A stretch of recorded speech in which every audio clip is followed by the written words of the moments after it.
2 Kings chapter 9. And later the prophet called one of the sons of the prophets and said to him, put your belt on your waist, take this vial of oil in your hand and go to Ramoth Gilead. When you come there, find Jehu the son of Jehoshaphat, the son of Nimshi, and go in and make him rise up from among his brothers and take him to an inner room. Then take the vial of oil and pour it on his head and say, Yahweh says, I have anointed you king over Israel. Then open the door, flee, and don't wait. So the young man, the young prophet, went to Ramoth Gilead. When he came, behold, the captains of the army were sitting. Then he said, I have a message for you, Captain Jehu. Say, to which one of us? He said, to you, O captain. He arose and went into the house. Then he poured the oil on his head and said to him, Yahweh the God of Israel says, I have anointed you king over the people of Yahweh, even over Israel. You must strike your master Ahab's house, that I may avenge the blood of my servants, the prophets, and the blood of all the servants of Yahweh at the hand of Jezebel. For the whole house of Ahab will perish. I will cut off from Ahab everyone who urinates against the wall, both him who is shut up and him who is left at large in Israel. I will make Ahab's house like the house of Jeroboam the son of Nebat, and like the house of Baasha the son of Ahijah. The dogs will eat Jezebel on the plot of ground of Jezreel, and there shall be no one to bury her. Then he opened the door and fled.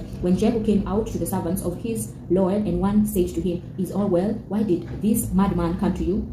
He said to them, You know the man and how he talks. They said, That is a lie. Tell us now. He said to me, Yahweh says, I have anointed you king over Israel. Then they hurried, and each man took his cloak and put it under him on the top of the stairs and blew the trumpet, saying, Jehu is king. So Jehu the son of Jehoshaphat, the son of Nimshi, conspired against Joram. Now Joram was defending Ramoth Gilead, he and all Israel, because of Hazael king of Syria. But King Joram had returned to be healed in Jezreel of the wounds which the Syrians had given him when he fought with Hazael king of Syria. Jehu said, If this is your thinking, then let no one escape and go out of the city to go to tell it in Jezreel. So Jehu rode in a chariot and went to Jezreel, for Joram lay there. Ahaziah king of Judah had come down to see Joram. Now the watchman was standing on the tower of Jezreel, and he spied the company of Jehu as he came and said, I see a company. Joram said, Take a horseman and send to meet them, and let him say, Is it peace? So one went on horseback to meet him and said, The king says, Is it peace? Jehu said, What do you have to do with peace? Fall in behind me. The watchman said, The messenger came to them that he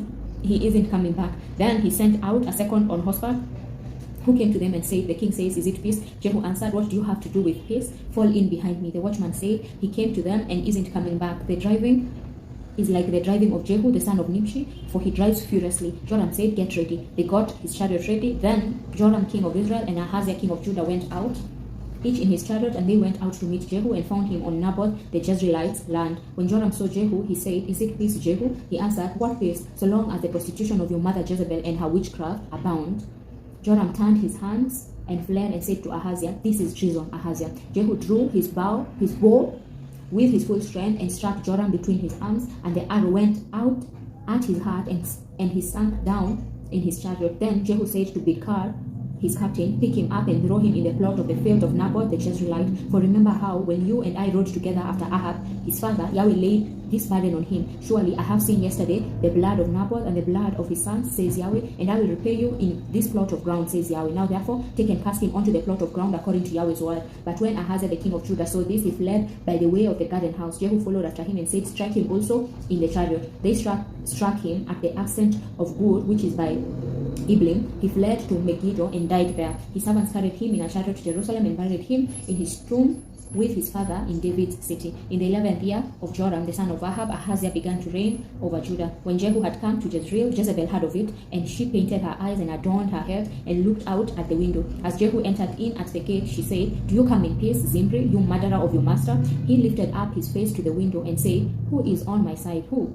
2 or 3 eunuchs looked out at him. He said, Throw her down. So they threw her down, and some of her blood was sprinkled on the wall and on the horses. Then he trampled her underfoot. When he had come in, he ate and drank, then said, verse 33. He said, no. Verse 34, when he had come in, he ate and drank. Then he said, See now to this cursed woman and bury her, for she is a king's daughter. They went to bury her, but they found no more of her than the skull, the feet, and the palms of her hands. Therefore they came back and told him. He said, This is Yahweh's word, which he spoke by his servant Elijah the Tishbite, saying, The dogs will eat the flesh of Jezebel on the plot of Jezreel, and the body of Jezebel will be as dung on the surface of the field of Jezreel land, so that they won't say, This is Jezebel. Amen.